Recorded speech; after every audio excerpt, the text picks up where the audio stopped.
ተማሪዎቼ እንዴት ናችሁ? ደህና ናችሁ? እንግሊዘኛ ንባብን በ15 ቀን ለመቻል ዛሬ 14ተኛ ቀን ላይ ደርሰናል።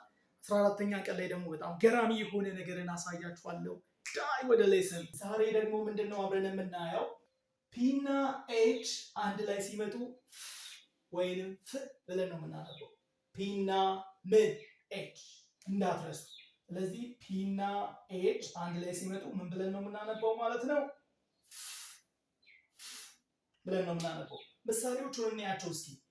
ፍኦን ፎን ፎን ፕሮፌት ፕሮፌት ፕሮፌት ፎቶ ፎቶ ፎቶ አሜሪካን አክሰንት ፎቶ ጂኖስ ኤሌፈንት ኤሌፈንት elephant. The thing was orphan, orphan, orphan. The thing was photograph, photograph, photograph. Catalan alphabet, alphabet. But amarif phonics, phonics. But amarif telegraph, telegraph, telegraph. እስኪ አሁን ደግሞ እናንተ ትላላችሁ እቺኛዋ በጣም ጥሩ ፎን ጂኒየስ ፕሮፌት በጣም ጥሩ እቺስ ፎቶ አሜሪካን አክሰንት ፎቶ ትላላችሁ ጂኒየስ ኧረ በጣም አሪፍ ነው ኤሌፋንት እቺስ ኦርፋን እቺኛዋ ፎቶግራፍ እቺኛዋስ አልፋቤት እቺኛዋስ ፎኒክስ እቺኛዋስ ቴሌግራፍ በጣም አሪፍ በጣም አሪፍ።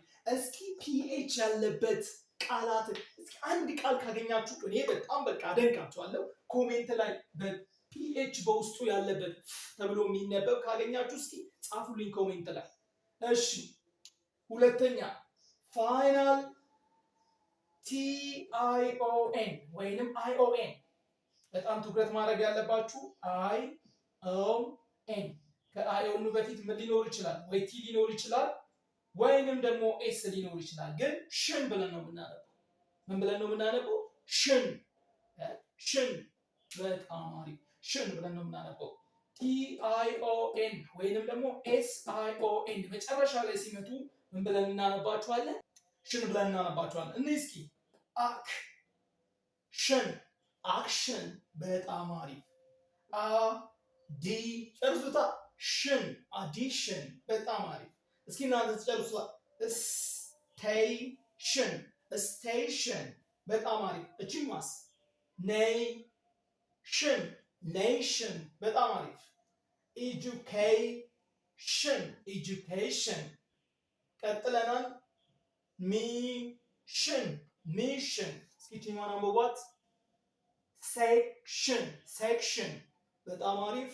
ቲኛስ አቴንሽን አቴንሽን በጣም አሪፍ።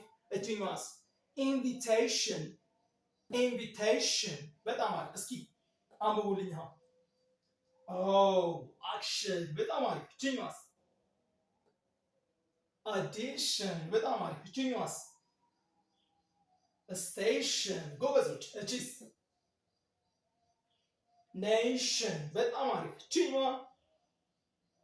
ኤጁኬሽን ኤጁኬሽን ማለት ትችላላችሁ። ኤጁኬሽን በጣም አሪፍ።